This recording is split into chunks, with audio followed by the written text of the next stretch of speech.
Una serata dai toni sobri, contenuti, come è nello stile di questa squadra di calcio così anomala e particolare nel panorama scaligero, veneto e forse anche nazionale. Stiamo parlando della rappresentativa di calcio dei giornalisti veronesi che ieri sera al club Il Giardino di Lugagnano di Sona ha festeggiato con una cena, tanta buona musica live e alcuni momenti a marcord davvero toccanti il 25° anniversario della fondazione. Una serata tra amici di lunghe battaglie, tra virgolette battaglie ovviamente, di partite nei campi della provincia di Verona, ma non solo nel Veneto.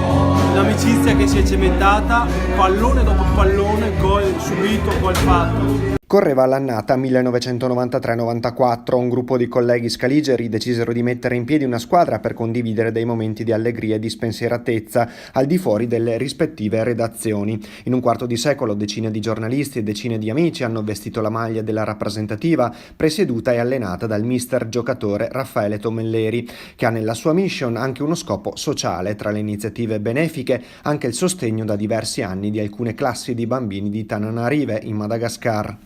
Sì, questo è vero, c'è di che essere orgogliosi anche proprio per gli obiettivi che ci siamo dati, per il fatto di aiutare nei limiti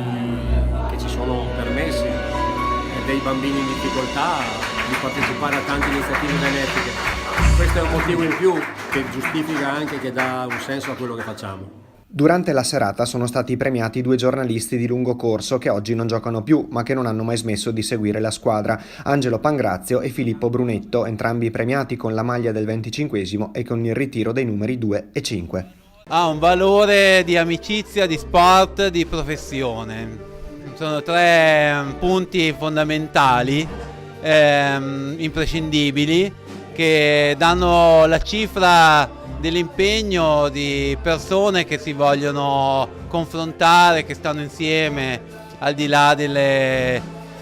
avversità, delle cose di tutti i giorni, dei problemi del lavoro, ma che comunque dà anche uno spirito di squadra di categoria, che è importante in questo tempo, in questo periodo. Ospite della serata, all'interno della quale si è ricordato in più occasioni con commozione Andrea Mantovani, il portiere della squadra deceduto in campo a causa di un malore nel 2015, l'ex numero 1 di Chievo, Verona e Napoli, Matteo Gianello, che in più di una volta ha vestito la maglia dei giornalisti. C'è una sintonia, c'è un gruppo, sono degli amici veri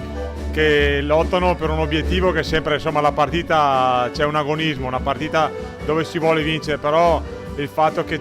è una grande famiglia, indipendentemente dalla categoria che fai, che può essere dalla più alta alla più bassa, qua trovi veramente degli amici, una famiglia che si aiutano, si mandano anche a quel paese, però dopo tutto si chiude e rimane i valori e il rapporto umano che prevale soprattutto in questo gruppo.